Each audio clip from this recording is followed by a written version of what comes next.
Chapter 104, 6th Year, Bad Moon Rising. Tuesday, the 1st of January, 1977. Here they come! Sirius was practically bounding next to Remus as they watched the horses' carriages approaching the castle gates. Thank God, Remus joked. Some intelligent conversation. Oh, shut up. You love me, really. Sirius kicked him in the shin. I do, Remus thought pitifully. I really bloody do. But of course, that was not what Sirius had meant. James disembarked from the mysteriously drawn carriages like a soldier returning from war. He and Sirius beamed at each other until Remus thought that the two of them ought to be snogging, not Sirius and Remus. Lily and Peter climbed out of the carriage behind, and Remus hugged her and nodded to him.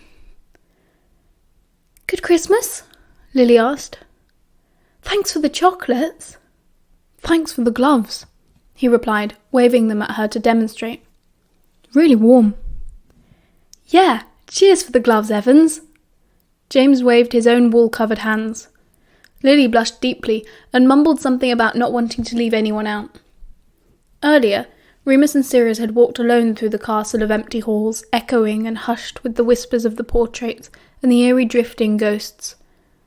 But as they all returned together, it was as if the school was transformed in an instant. The flagstones rattled with the busy chatter of friends reuniting, every arc and column filled with black-robed students.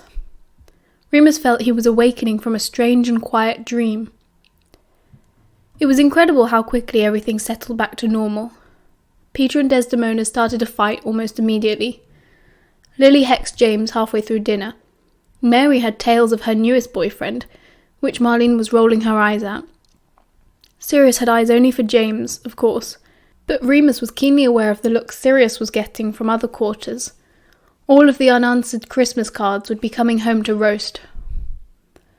So, what did you two get up to? James asked, mouthful of roast beef.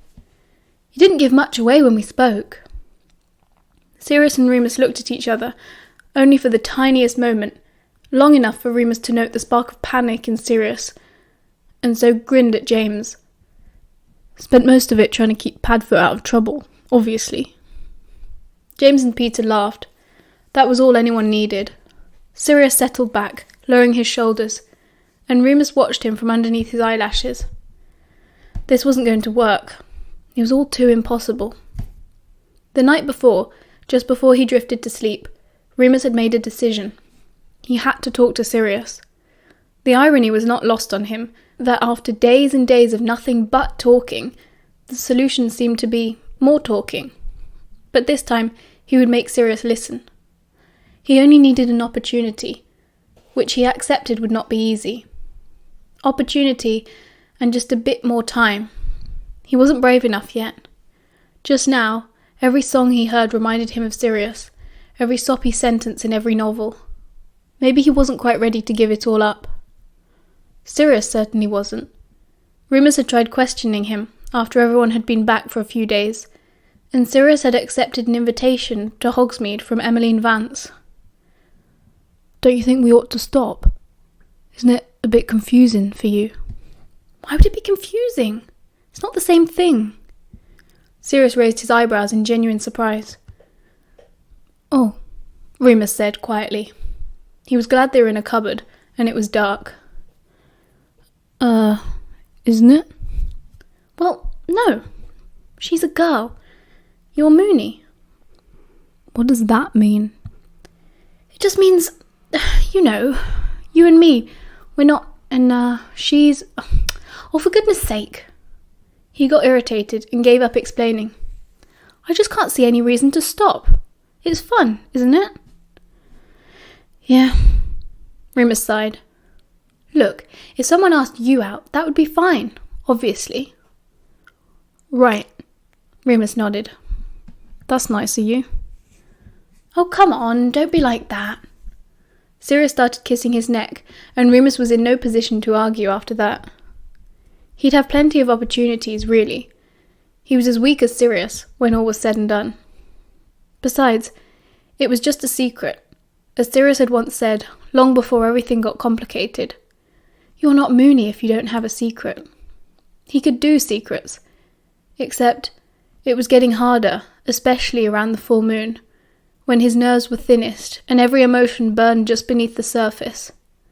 Then he would see Sirius with some girl or another, watch as she picked fluff from his school jumper, or straightened his tie, or wrap her arms around his waist, and he would want to tear her to pieces. Sometimes he thought it must be so obvious. Surely everyone could tell. Surely James could tell. Remus would be sitting with them, or walking beside them, or eating breakfast, and his eyes would catch Sirius's. And how could no one else feel it? It made him feel guilty. Remus wondered if he was lying to Sirius even more than Sirius was lying to himself. Remus was being dishonest about what he wanted, about how much everything meant to him, and in the end, he could see that he was confusing Sirius even more. The best thing was to lay everything out, then deal with the consequences. Not yet, though. Maybe after the full moon. Thursday, the 6th of January, 1977. Remus woke up outside. This was very wrong. The sky above was blue and cracked with clouds. There were trees, black, crooked branches. The breeze was cool on his skin, and the leaf litter soft and mulchy beneath him. Not right, but more pleasant than usual. He blinked against the morning light and looked around to see his 3 friends watching him cautiously. Sirius pulled off his cloak quickly and handed it to Remus.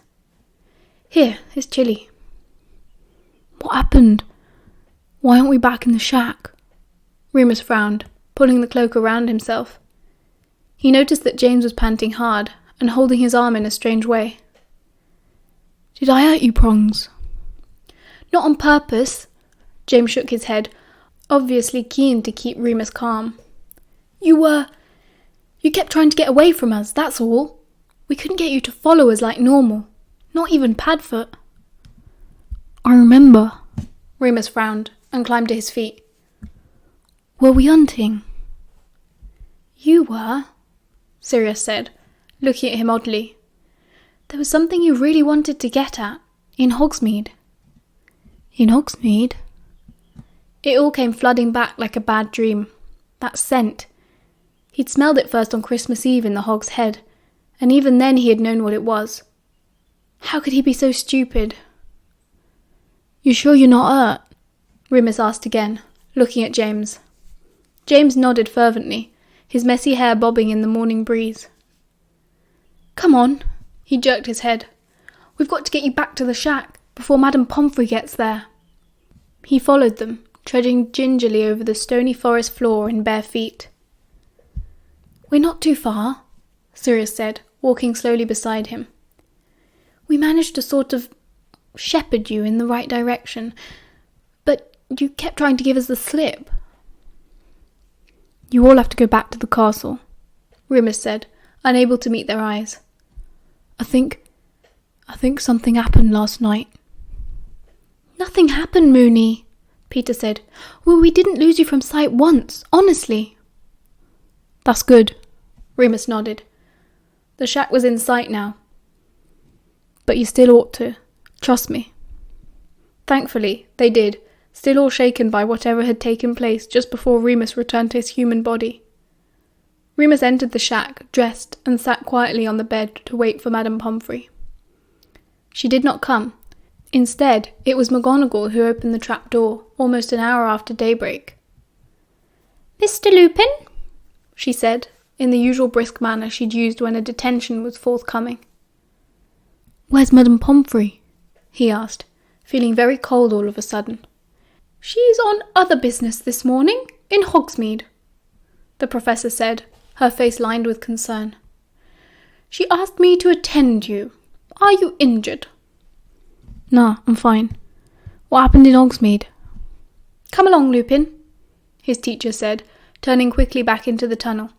If you're quite well, then we should be getting back to the castle as quickly as possible. Please! He had to walk quickly to keep up with her, which wasn't easy when your bones were still settling back into their usual position. Please, Professor. What happened in Hogsmeade? I'm afraid I can't. It was a werewolf, wasn't it? An attack. Remus, She turned and looked at him. They were eye level these days, and he was still growing. "How do you know?" she asked sharply. "I could smell it, the other one. I knew they were nearby. It wasn't me, I swear." "No, we would know if you had escaped." She seemed very sure about that, so he didn't object. "Was it bad?" "Yes." "Someone's dead?" "I'm afraid so. Now, I really can't talk about it, so let's just get you back to the castle, all right? I know that Poppy usually keeps you in the infirmary for a day or so to rest, but do you think you could go to your lessons as usual today? I think it might be best to avoid any suspicion." "Of course." "You can come to me if you feel unwell at any point." "I'll be fine." His voice was low and empty. He had never met another one. Now he knew there was one close by. "Remus," McGonagall said, giving him a severe look. "This was not your fault. It was nobody's fault. Do you understand?" "Yes, Professor." It was better to tell adults what they wanted to hear, most of the time. Perhaps he could write to Ferox, or even Moody. Remus desperately wanted to talk to Sirius about it privately, but he supposed he might have to wait a while. He knew it all now. There had been another wolf in Hogsmeade over Christmas, and it had been waiting for the full moon. They had to be on Voldemort's side, on Greyback's side, because, in Remus's opinion at least, you'd have to be mad or evil or both to place yourself near other people during a full moon. Ought he to have told someone that he recognised the smell on Christmas Eve? Could he have saved a life? He hadn't been sure, and he hadn't wanted to get in trouble for sneaking out. The breakfast hall was buzzing with the news. Owls were flying back and forth. Lily sat deliberately next to Remus and squeezed his hand under the table.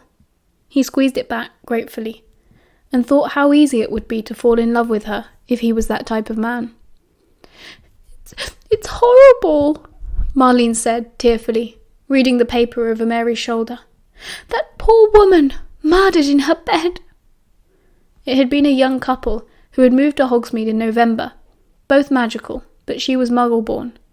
She was dead, her husband bitten and apparently at St. Mungo's. Their wedding photo graced the front page of the Prophet and made Remus sick to look at. "Is it still on the loose?" Remus asked, keeping the hand which was not holding Lily's flat on the table, so no one could see him trembling. "Looks like," Mary confirmed, still engrossed in the article. "No one could catch it. Tonight's not a full moon, so we're all safe for at least another month.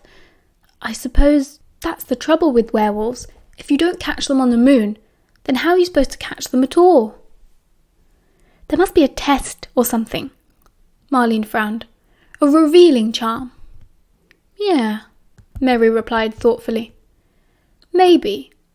But then you might end up finding the wrong one." "Well, it sounds like they're all on you-know-whose side anyway, so I don't think it matters." "Let's talk about something else," Lily said loudly. "Yeah," James nodded. "Defense against the dark arts next. Anyone had any luck with their Patronuses yet?" Only James had so far. Half an hour later, the class stood slack-jawed and watched James produce a spectacular silver stag, which galloped ghostly around the room. The teacher applauded and invited everyone else to try, with varying levels of success. Lily managed a wisp of something, but it wasn't clear yet what it was. Peter had no luck at all, and, to the surprise of nobody, Sirius cast something distinctly dog-shaped, but without the solid brightness of James's creation. Remus didn't so much as feel his wand flinch. He ought not to have been surprised. On a morning like that, it was impossible to pin down a happy thought for very long. Besides which, he was exhausted from the full moon. "You'll get it, Moony," Sirius encouraged, patting him awkwardly on the back as they left the classroom. "You always do." Remus nodded, wondering what Sirius's happy thought was. Remus had been using various memories of their Christmas together, though with poor results. "My mind's elsewhere, to be honest," he said quietly, so that only Sirius could hear him. "Of course. Sirius replied, just as quietly. That's to be expected. I knew about it, Remus whispered, quickly, as the last few students left the room. Sirius stopped, staring at him with that awful look he'd had that morning. Remus grabbed his arm. I mean, not exactly. I didn't know what would happen, but... Sirius closed the door behind the last student and whispered a silencing spell. But what? Remember when we went to the Og's Head? Remus said quickly, and still whispering because he couldn't seem to raise his voice. Sirius nodded. I smelled something. I thought you were just pissed. Yeah, Remus nodded. I think maybe I did too, or I thought it was, well, you, because I wanted... He cleared his throat. Anyway, it was definitely another one, a werewolf. I think it was female. Oh, not greyback then, Sirius said, with a look of immense relief. No, Remus said. Well, thank Godric for that. Sirius grasped Remus's shoulder. His face turned to worry again, just as quickly. But Moony, if you could smell them, do you think that they could... I don't know. I think so. Okay, well, they didn't come after you, so everything will be fine. He was still holding Remus by the shoulder, keeping him in place, like an anchor. It was desperately needed, Remus thought. Every instinct in him said run. Remus thought for a moment that Sirius might kiss him, but they had another lesson to go to, and the Defence Against the Dark Arts teacher had returned, knocking on his own classroom door in confusion. Sirius looked disappointed, or at least Remus thought so. It might have been wishful thinking, and gave a final squeeze before they parted. Don't tell James, Remus said, hurriedly, as they unlocked the door. Please, don't tell anyone. Okay, Moony. Sirius nodded slowly. Anything you want. Chapter 105. 6th Year. Spilling Secrets. Friday the 14th of January, 1977. Remus tossed and turned under his bedsheets, unable to settle. His bed at Hogwarts rated as one of the most comfortable he had ever slept in, a close second to the one he used at the Potters anyway. Rarely he had ever struggled to sleep in it, but the past few nights had been almost entirely sleepless. He couldn't stop thinking about the werewolf in Hogsmeade, about the poor dead woman, and the man who would wake up in St. Mungo's to find that his entire life had been destroyed. Remus had been afflicted for as long as he could remember. The thought of this man being forced to transform for the first time, probably alone, probably still grieving, it was unbearable. He felt a horrible, unmovable sense of guilt. So Remus did not sleep. He had been resorting to reading most nights, until he couldn't keep his eyes open any longer. Tonight, he couldn't even concentrate on a book. He rolled onto his front to see if that would help. No, his face was all squashed in his pillow that way. He rolled on his side, but this made his hip hurt. The other side made his ear too hot. He groaned under his breath. Oi, Moony, Sirius whispered as the curtains parted. What's wrong? He crawled inside silently, with a quick Lumos and silencing spell. He knelt at the end of the bed, looking at Remus. Sorry, did I wake you up? Remus squinted at the unnecessary brightness. Yeah, but it's okay. Sirius shifted and plonked himself down next to Remus. Oh. Remus twisted his mouth, embarrassed. Look, I'm not really in the mood for... Oh, no, me neither. I mean, well, actually, now you mention it. But no, not why I came over.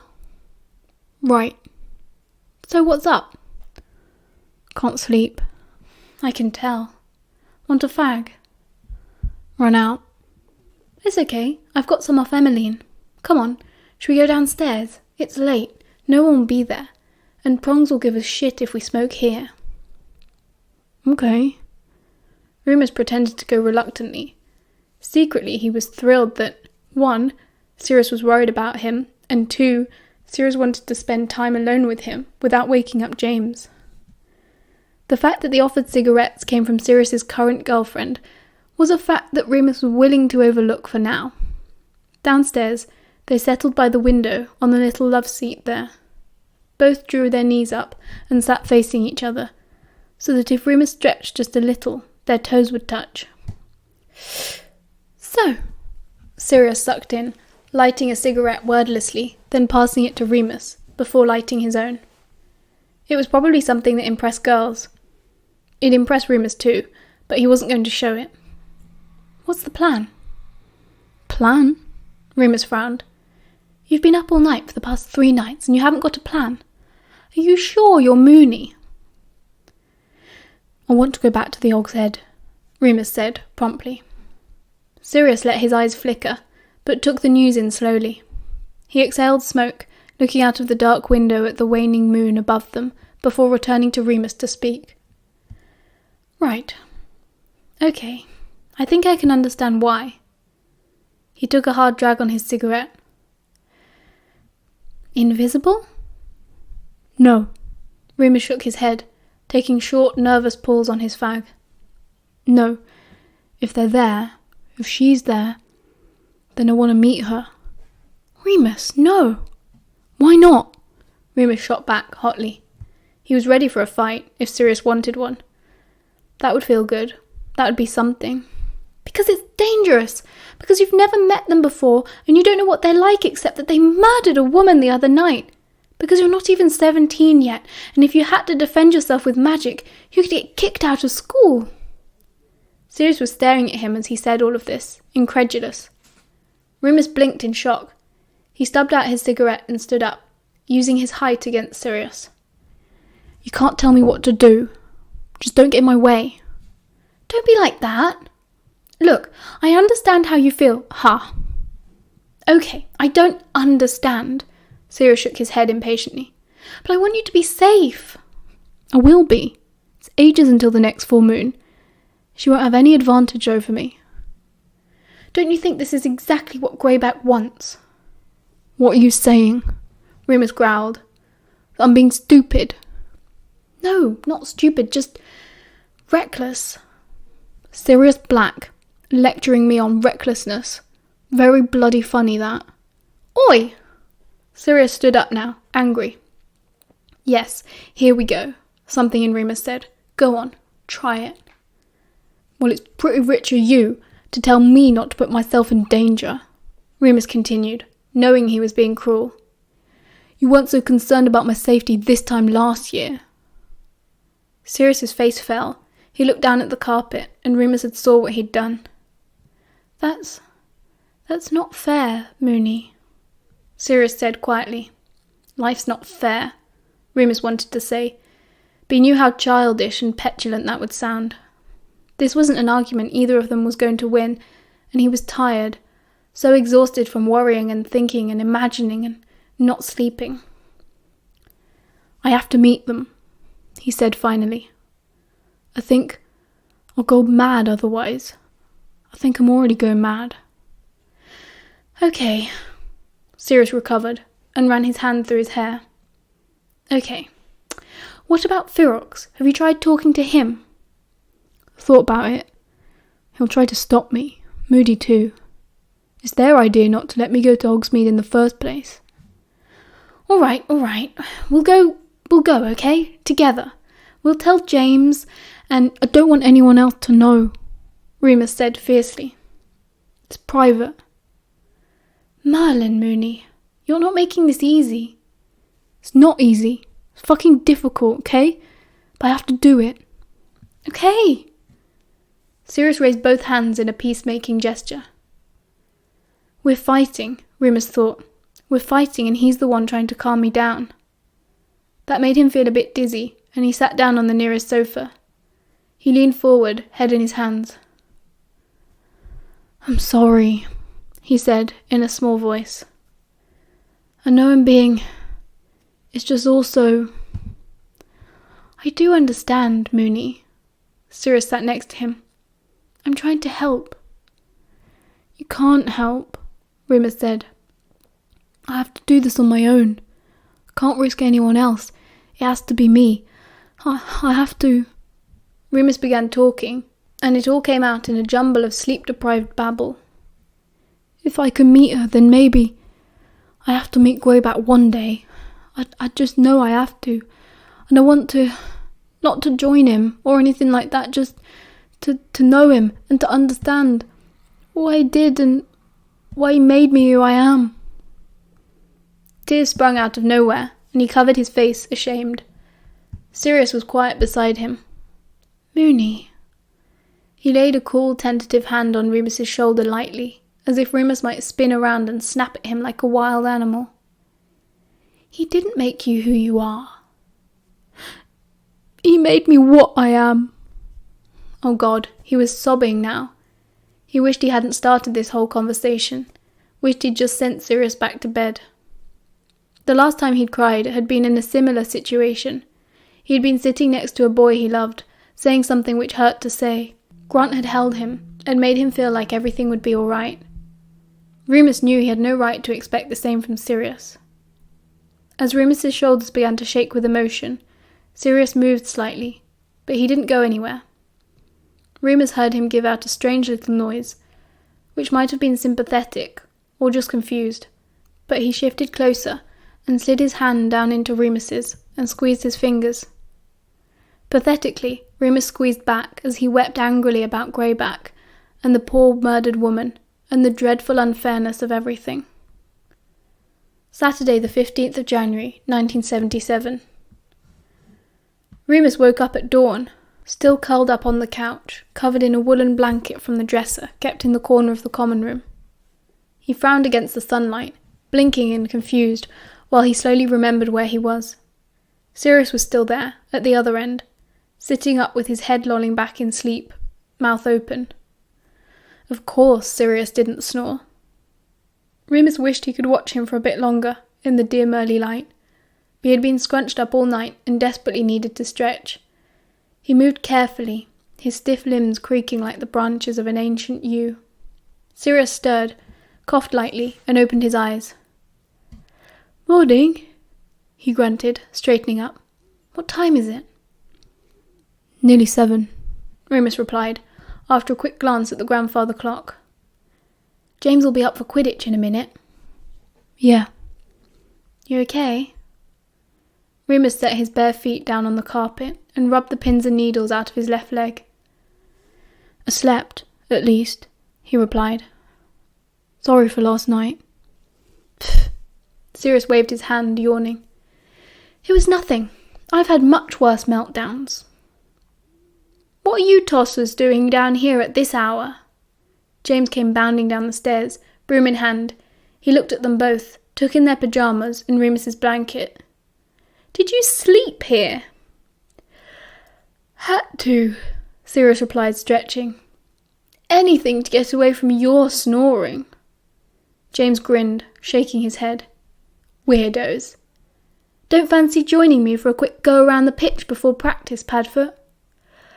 Nah. Sirius yawned again. I'm going back to bed.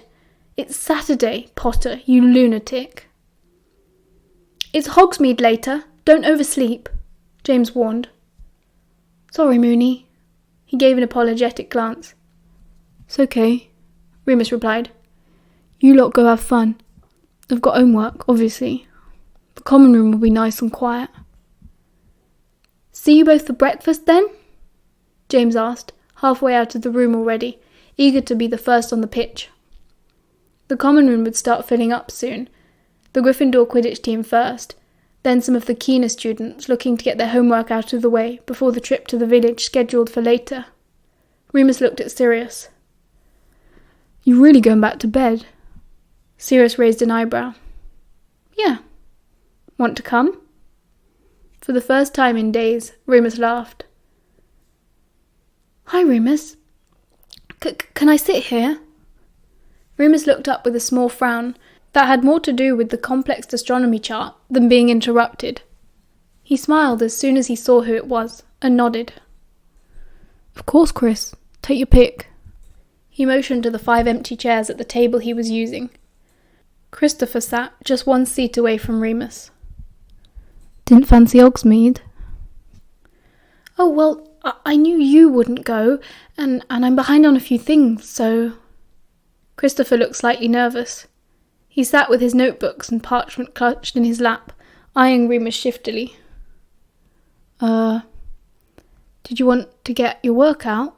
Remus prompted, vaguely amused. Yeah, sorry. Christopher quickly started spreading out his notes, awkwardly, blushing fiercely. Are you okay, Chris? Yep. Okay. Well, I'm doing astronomy and making a proper mess of it. You're quite good at stars and stuff, aren't you? Yeah, I mean, I'm not brilliant, but okay, yeah, want me to look? Thanks. Remus slid over his chart. Oh, right, I can see where you've gone wrong. You're a few degrees out. Christopher pulled out his compass and began plotting a new trajectory for Venus. Remus was quite happy to let him get on with it, and started flicking through his planner. He had history to do, but had planned to save it for last, as a treat. He could probably tell Christopher that to lighten the mood. It was the sort of thing Chris did too. Sirius would only shake his head in bafflement and call him a swot. He was just about to say something, when Christopher beat him to it. I started reading some Muggle books, he said in a rush, as if he'd been building it up for a while. Over Christmas. Did you? Remus smiled politely.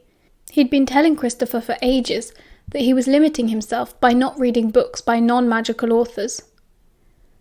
How'd you get on? Yeah, it's been great. I like poetry best.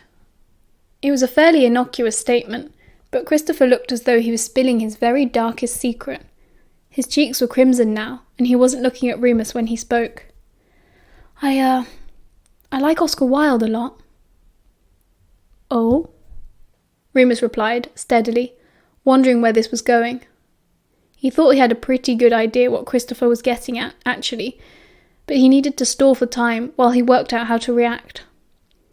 Surely they weren't going to talk about this here and now, at 3 o'clock on a Saturday, in an only half-empty common room.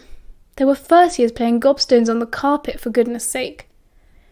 Yes, and Christopher Isherwood, Chris continued. It was brave, Remus decided. It was maybe the bravest thing he'd ever witnessed. Right, yeah. He cleared his throat, wishing he knew the right way to respond. You might like Truman Capote, too. Christopher looked at him, half eager, half afraid. They're your sort of writers too, then? Christopher was gnawing his lip very hard now. Remus was worried he would bite through the skin. Yeah? He didn't know how he felt about it, really. He'd had an inkling, more than an inkling, about Christopher for quite some time. But he hadn't expected this in a million years. Christopher looked incredibly relieved and leaned in. How long have you known? He whispered. Remus leaned back, panicking over who might be listening. He glanced around, then rubbed the back of his head. Christ, he breathed. I really need a cigarette. Want to go for a walk? This was perhaps the worst possible time to talk about this. But that wasn't Christopher's fault. Christopher didn't know about the werewolf situation, or Greyback, or Sirius's nonsensical attitude towards sexuality, or even that the Marauders were planning to go to war in just a year's time. Christopher only knew one thing, and Remus knew that he needed a friend. They went to the Astronomy Tower, knowing it was likely to be empty. All of the couples were in Hogsmeade today. They sat outside, backs against the parapet, and Remus smoked, and Christopher twisted his hands in his lap. How long have you known? He asked again. Since I was 15, Remus replied. Summer before last. You? I think I always had an idea, but yeah, maybe only a few months ago. It's going to be okay, you know, Remus said, hoping he sounded believable. It wasn't exactly a lie, but he didn't know for sure. Do the other Marauders know about you? Remus flinched, remembering the heat of Sirius's skin against him from earlier that morning, how he had held his hand as he cried, how he had had breakfast early to meet Emmeline. He shook his head. Nah, not yet. None of my friends know. You're the only person I've told. Remus didn't know what to say about that. Not everyone had a grant, he supposed. He half laughed, half sighed. Sorry, Chris. Wish I had some advice or something, but I'm just muddling through. That's okay. It's just good to know there's someone else. Is it like this with muggles? Well, I mean, there are queer muggles, yeah. Like, obviously, Oscar Wilde and that. They used to be able to send you to prison, but it's okay now. Well, not okay. It's not. I mean, it's still better not to be queer, I suppose. What about with wizards? Same, Christopher replied glumly. Better not to be. They were quiet for a bit. Remus started another cigarette. It was becoming a dreadful habit. He struggled to climb the stairs anymore without wheezing. Remus, Christopher said. Yeah? I'm glad if there was anyone else who knew, then I'm glad it's you. God, Remus thought, why'd you have to be so bloody sweet? All in all, it had been a very busy Saturday, and it wasn't over yet, Remus told himself as he lay in the dark, still as possible, waiting for his friend's breathing to level out, to tell him that they were all asleep. He was keeping still and quiet to try and trick Sirius. He couldn't afford an interruption tonight. He had places to be. Yes, okay, he had told Sirius he wouldn't go to the Hog's Head, or at least that he wouldn't go without him. But, Remus justified to himself, this was too important, and he had to go alone. He couldn't be responsible for putting any more people in danger than he already had. And actually, he thought grumpily, as he began to creep out of the room, James's cloak stuffed under his robes, who was Sirius to demand anything from Remus? Tossing each other off every now and then clearly didn't mean that they had any special claim over each other. Sirius couldn't have everything his way. He covered himself with the invisibility cloak in the darkness of the stairway, then stole quietly through the half-empty common room and out of the portrait hole. He had the map and he had his wand, and nothing else. Sooner than he had expected, Remus found himself already outside the statue of the humpback witch, and then he was in the tunnel, walking at a speed he rarely managed. He didn't need to light his wand, as he usually did when the others were with him. He just ploughed on through the cold air. The smell of chocolate was getting stronger by the minute, and it had never been less appetizing. In Honeydukes, he was able to get through the front of the shop with little trouble, though he had a hairpin he'd pinched off Mary just in case. And all of a sudden, there he was, standing alone in Hogsmeade. He kept going. It was the only option. He could smell her already. She was still there, or had been recently. Remus's heart began to pound. He was more frightened than he'd ever been in his entire life, more frightened than he had been last year, waking up to find out what Sirius had done. Outside the Hog's Head, he finally stopped for breath. The scent was very strong now.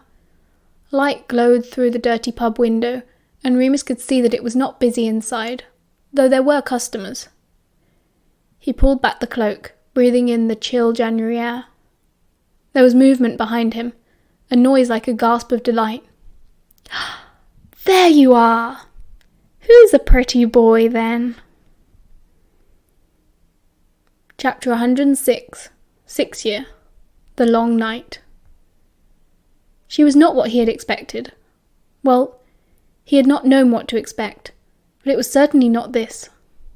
She was small-bodied, but had the bearing of someone much taller. Her sharp angular features were made more severe by her shaved head and huge fog-grey eyes, which focused in on him with a predator's glint. She had a wide mouth, and her lip had been split at some point and healed badly. She had scars too, as many as he did, but almost invisible under a complex lacework of small circular tattoos, spiralling across her weather-beaten skin in untraceable sequences. Remus Lupin, she said in a low, gravelly voice. She had a horrible, menacing smile. She showed all of her teeth, which were in bad condition, discoloured and uneven. I've been waiting for you, my dear. He pulled out his wand at once, adopting a dueling stance. "Drop that!" she snarled, raising a hand. Her nails were long, yellow and clawed, filthy with dirt. His wand clattered to the ground, and he gasped. Remus was frozen to the spot. She stood only meters away, and his wand was in reach. But he couldn't move a muscle. She laughed, her breath stark and white in the winter air. "I saw you here on Christmas Eve," she said. She pointed to the dark alleyway. "I saw you there, with the human. I followed you both." "What do you want?" he asked, steadily, staring her down. She was repulsive, unclean. Her cloak was heavy matted animal fur, crawling with lice and other vermin. She stank of the forest and rot and blood. Despite this, something drew him in, something familiar, safe and welcoming. "Pack," the wolf told him, a low growl somewhere inside. "Pack." "We want you, brother," she said, stepping forward. She lowered a hand, and he felt a sort of unclicking in his muscles and stepped back automatically. "We?" he asked, finding courage now that he could move again. He snatched up his wand, and she allowed it. "We. Us," she said, stepping forward again. She walked with one foot in front of the other, like an animal. Her feet were bare on the cobbles, black with filth. "Who's us?" he asked, glancing back quickly. He was almost at the door. If he backed away far enough, he'd be visible from inside the pub windows. "Your family, Remus Lupin." "Oh, right," he asked, still distracted by his progress towards the pub. He had to get closer to people. "Well," he tried smiling, "if we're family, I'd better buy you a drink." "You reek of human terror, Remus Lupin," she said, tilting her head to one side. "Sorry," he said, with a shrug. "Do you want a drink or not?" "If it pleases you." "Great." He pushed open the door with some relief and stepped into the grimy pub. He'd never really felt safe in the Hog's Head, but he'd never been quite so glad to be surrounded by other wizards, dark or not. There were maybe 5 or 6 of them, including the old white-bearded barman. A few patrons glanced up from their hoods as the 2 werewolves entered, but if they had any clue about the situation, they made no sign of it. She sat at a table, not taking her eyes off Remus for a moment. He didn't order drinks, just sat opposite her. He placed both hands on the table, feeling that this was the safest option, hoping that she would see he was not planning to attack. "So, you know my name. What's yours?" He didn't know where this cavalier attitude had come from, whether it was a momentary madness or just the outcome of his own stupidity, but it was keeping him safe for now. "Livia." "Livia?" "We do not need other names. We belong to the pack." "Right, Kay. So, you were sent by the pack." "I was sent by my father." "Greyback?" She did not reply. She just kept staring at him with her strange, violent eyes. She did not belong indoors, he felt. The train of her cloak was caked in mud, and dirt smeared the parts of her skin that were visible. Up close, he could see that her tattoos were not simply circles, they were moon phases. "Is Greyback really your father?" Remus asked, keeping his voice low. "He is our father," she said. "Order or leave?" The tall, ancient barman appeared by their side. Remus looked up at him, wishing he knew how to transmit thoughts. Butterbeer, please." Livia did not say anything, but the barman did not question her, only snapped his fingers, and the bottle appeared. He shuffled away, back behind his bar. Remus wiped the rim of his bottle cautiously and took a sip. It was much too sickly and not cold enough. "Okay," he said to Livia again. "You're in Greyback's pack. That's, must be nice. Do you—" "I called for you, Remus Lupin. Livia interrupted, settling back in her chair. Remus was convinced that he had not seen her blink yet. "I heard you calling for me. You sang so beautifully." "You mean on the moon?" "I waited as long as I could, but the hunt was too good, and I was hungry." Her eyes gleamed brightly, as if the memory was still very fresh. "Why didn't you come to me? They did not lock you up. I followed your scent days afterwards." "I'm not a killer," he said. "I don't hunt." She laughed.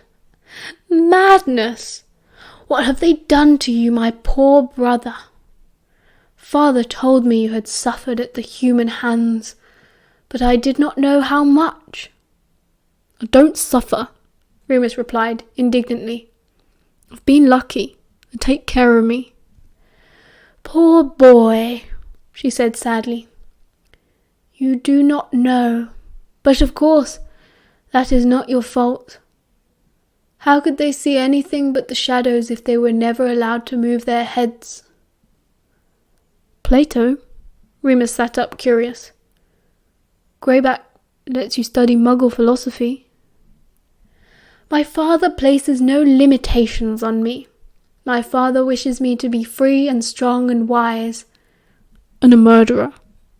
"Wolves cannot murder. You know this, Remus Lupin." "But we aren't wolves, are we?" he whispered. "Not all the time." "We are what we are," she replied. She was enjoying this, he could tell. "You can wear that uniform and wear your silly stick, but you know that you have more in common with me than anyone in that castle." She licked her lips. "I have come to bring you home, Remus Lupin." "Why now?" "The time is right." She cocked her head.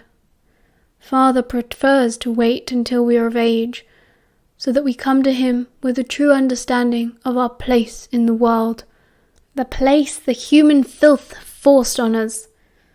But time is short for us all these days." "I'm not going with you," he said. "I belong here. I'm a wizard."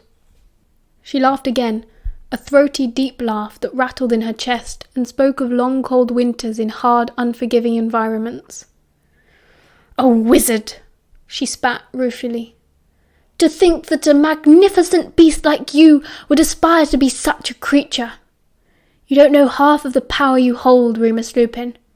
Nor does Dumbledore." "I'm not going anywhere." "Father suspected you would be difficult. He is very eager to meet you." That sent a chill down Remus's spine. She smiled again, reading him like a book.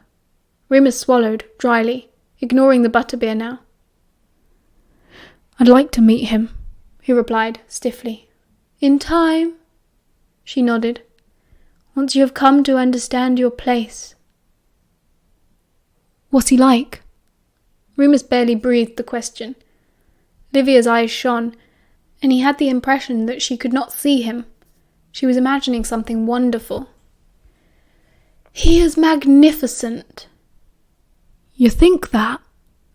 Remus could hardly keep the emotion from his voice. "You call him your father after everything he did to you?" "He elevated me," she hissed, her eyes focusing again, eyebrows knitting into a frown. "He gave me the greatest gift, and he gave it to you, Remus Lupin. Your father is calling you home." "And that's what you're here for, isn't it?" He looked her up and down. She gave a small shrug. "My father had hoped that I might be the right one to persuade you. I learnt on Christmas Eve that he was mistaken. We did not know that your desires lay elsewhere." She licked her lips again, her eyes raking over him. "This will not be a problem, I should let you know. The pack does not discriminate. You will find someone to your taste." "I'm not going anywhere," he repeated. "You can tell him that. And I want you gone before the next moon." "Don't flatter yourself, my dear brother." She arched an eyebrow. "I am here at my father's request. I came to speak with you, and nothing more." You murdered a woman." "Wolves cannot murder, Remus Lupin. I waited for you. When you did not come, I followed my nature. It is not easy, I know. Learning that the world is not as it seems is very painful. But you will learn, and you will come to us." She tapped out a rhythm on the beer-soaked table with her disgusting fingernails, and once again Remus found himself frozen in place. She smiled, and ran a blackened talon across his arm, slowly. It was hideous, vile, revolting, raising goosebumps in his flesh, but he couldn't get away. "They will trap you like this," she whispered. "They will cage you, shackle you, and tie you down until you are half mad with hunger. You will be beaten and betrayed. You will be alone and you will live in fear. This is a promise, Remus Lupin." His heart was hammering against his ribcage. He was giddy with terror, but he still could not move or speak or react. She dug her nails into his arm, and he could not cry out, but tears of pain welled in his eyes as beads of dark blood bubbled up through his broken skin. "And you will come to us, crawling, defeated, and your father will welcome you with open arms and the love of a pack. You will never be lonely again." Crack! Someone apparated into the pub, catching Livia's attention. Remus couldn't turn his head to see, but she did, still gripping Remus's arm with all her strength. Her face turned sour and angry. A gruff voice shouted out, and Livia shrieked, letting go of Remus and covering her face as silver chains burst forth from the incantation, coiling themselves around her neck and arm. Groaning in pain, she hissed at Remus, "I will see you soon, brother!" before apparating herself with a blistering crack. The silver chains fell to the sawdust-covered floor like a glistening snake, and Remus slumped forward, finally free. He turned away from his rescuer and threw up, his arm throbbing and the silver making his head swim. "Finite," the same gruff voice said, making the chains and the vomit disappear in an instant. "Sorry about that, Remus." Leo Ferox sat down in the seat opposite, where Livia had been only seconds before. Remus blinked at him through watering eyes and shook his head, wiping his mouth quickly. "It's okay," he croaked, feeling weak and shaken to the core. "Thanks." "Are you all right?" Ferox asked, his blue eyes filled with parental concern. "I think so. It's just the silver." Remus nodded, clutching his arm, and taking a quick swig of butterbeer to clear the bitter taste in his mouth. "Yeah," he nodded again. "Good." Ferox's face turned stern. He reached across the table and slapped Remus around the back of the head.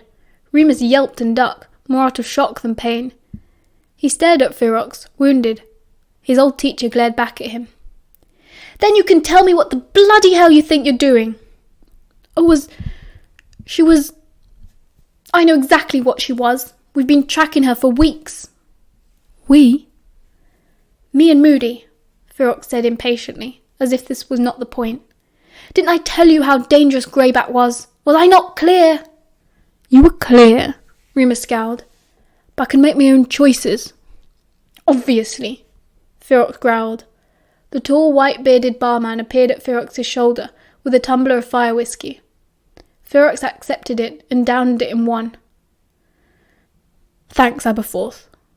He nodded to the barman, who nodded and shuffled away again. Ferox shook his head, still angry. "You're lucky he saw you. You're lucky he knew enough to contact Moody before he contacted anyone else." "Why? Who is he?" Remus turned to look.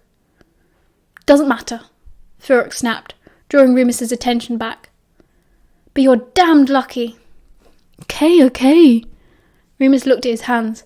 His arm had stopped bleeding, but it was stinging very unpleasantly. Who knew what kind of muck she'd had under her nails? "I'm sorry." "It's not good enough, Remus." Ferox sighed deeply. "You were stupid and careless, and you could have been killed. Do you know what they want? Do you know why she was waiting for you?" "Yeah," he replied churlishly, folding his arms, careful not to bump the other one that hurt. She told me. Ferox huffed furiously. They want to make you one of them. I'm already one of them, Remus shouted, standing up so fast his stool flew backwards, clattering on the dirty pub floor and attracting everyone's attention. Remus didn't care. He started for the door. Ferox followed him outside. Remus walked faster, heading for Honeydukes. You're not my dad. You're not even my teacher anymore, so piss off and leave me alone. His terror had turned to rage so quickly, his head still throbbing from the silver and from being slapped. Just like bloody matron, bloody adults are all bloody the same. His arm hurting and itching more than ever, and Remus was not quick on his feet at the best of times. Ferox caught up easily. He grabbed his shoulder. Oi! Look, maybe I was a bit harsh, but Jesus Christ, Lupin, you gave us all such a fright. Remus stopped at that. Or? Ferox sighed again. Come on, I'd better take you back to the castle. There are some people waiting for you. Before they began to walk back, Ferox cast a Patronus, a huge long-legged bird, to send a message up to Hogwarts that they were both safe. Dumbledore knows then, Remus sighed. Afraid so. And McGonagall, I suppose. You're looking at a lot of detention, Remus. I won't lie to you. Remus snorted and looked up at Ferox probably for the first time. Actually, he didn't have to look up. In the 2 years since they'd last met, Remus had caught up in height. They were eye to eye. Ferox was still golden-haired, ruggedly handsome and weather-beaten. But he was no longer the hero Remus had worshipped at 13. He was just a man, a soldier in a war, like all of them. I'm really sorry, Remus said. I knew it was stupid. I can't even explain myself. Ah, you don't have to, lad. Ferox clapped a hand to his shoulder. It's only natural, knowing what you know about him. I've never met another werewolf before, he said. Are they all like that? Ferox glanced at him sideways. What do you think? Remus thought about this while they walked, and eventually shook his head. No, I suppose there can't be, he sighed. There are good and bad people, good and bad wizards. Why should monsters be any different? Remus, me old pal, if you could get everyone else to understand that, then I don't think there would be a war on. He was brought straight to Dumbledore's office. Remus had never been inside it before, and it was almost as anxiety-inducing as meeting Livia. It was a high-ceilinged, airy room with portraits covering the walls and cabinets full of strange curiosities. Terrifyingly, Dumbledore was alone, sitting at his desk, writing on a long piece of parchment. Remus stood in silence for at least 5 minutes. Mr. Lupin, the headmaster finally said, we seem to always meet under the most unpleasant conditions. Yeah, fair enough. Remus nodded. He'd had too much of a night to care much about what Dumbledore had to say. I said I'd fight for your bloody cause, old man. What more do you want? Dumbledore watched his nonchalance carefully. You have done a very dangerous thing tonight. Yep. He raised his bandaged arm. You know that is not what I am referring to. I know, Remus replied, hanging his head, trying to look remorseful. If he hadn't had the chance to cool off with Ferox, then he might have had a lot more to say. I know, Professor, you aren't referring to any bodily harm I've come to. That is clearly the least of your concerns, considering I'd been tearing myself apart for the past 8 years before anyone decided to intervene. Dumbledore, of course, didn't know about the Marauder's secret. He may well have known about Madame Pomfrey's efforts to help Remus, but if he did, he showed no interest. So Remus shut up and took his punishment, hoping that eventually Dumbledore would release him and he could just go back to bed. There was a lecture on responsibility and maturity, a stern reminder that the war is bigger than him and that his own personal motives did not matter. We all have to make sacrifices, Yeah, Remus scoffed inwardly. Some more than others, presumably. Do you understand, Remus? Yes, Headmaster. After that, he had to give Dumbledore a detailed account of everything he and Livia had discussed. It wasn't much. Remus couldn't help feeling a little bit disappointed by how little he had learnt himself. Dumbledore seemed pleased, however, as much as Dumbledore ever seemed to be one thing or another. Several of the clocks in one of the glass cabinets began to chime, and Remus realised that it was 3 o'clock in the morning. He stifled a yawn. Yes, Dumbledore nodded, as if Remus had just made a very interesting point. Perhaps that is enough for tonight. You may go to bed, Mr. Lupin. Remus nodded dozily and stood up, rubbing his hip, which was stiff from sitting on hard wooden seats all evening. Professor? He asked, just before leaving. Dumbledore had returned to his letter writing, and made no sign that he had heard the boy, so Remus just continued anyway. Livia said that I didn't know half the power I had, and she could do wandless magic, and wordless magic, and her talents were nothing out of the ordinary, Mr. Lupin, Dumbledore replied, not looking up. She clearly studied the dark arts, and may be particularly gifted. Do not dwell on it. Okay then, Remus replied, even more disappointed. Is Professor Ferox still here? Mr. Ferox is staying in Hogsmeade for a few more days. Good night, Remus. Good night, Professor. Professor McGonagall was waiting for him outside of the office. She looked furious, but she didn't say anything. I'm sure you've had enough of a telling off for one night, she said stiffly. Oh, Remus sighed. I can take a bit more, if it'll make you feel better. She raised an eyebrow at him, tutted, but kept walking. When they arrived at the portrait hole, she stopped and said, 2 months detention, every night except full moons, and tell those boys to get to bed at once. He crawled through the common room and found James, Sirius and Peter there, waiting in their pyjamas. James was pacing by the fire. Peter was trying not to fall asleep, leaning on his elbow, and Sirius, who had been sitting bolt upright in an armchair, leapt to his feet the moment he saw Remus. What do you think you're playing at? He shouted, striding across the room. Running off on your own. Please don't, Padfoot. I'm knackered. Remus sighed, wincing. He was getting a headache. He just wanted to sleep. Enough talking tonight. Do you have any idea what it was finding out you'd sneaked off? Sirius shouted. Remus raised an eyebrow at him. Sirius blinked and stepped back slightly, looking down. For all of us, I mean. I can imagine, Remus said. And I'm sorry, but please, can I just go to bed? You can have a go at me in the morning. Yeah, back off, Black. James came over and placed a hand on Sirius's shoulder. Sirius shrugged it off, agitated. James sighed, taking his glasses off. It's late, we're all tired. You sure you're okay, Moony? Fine, Remus nodded, so grateful to James Potter. End of chapter 106.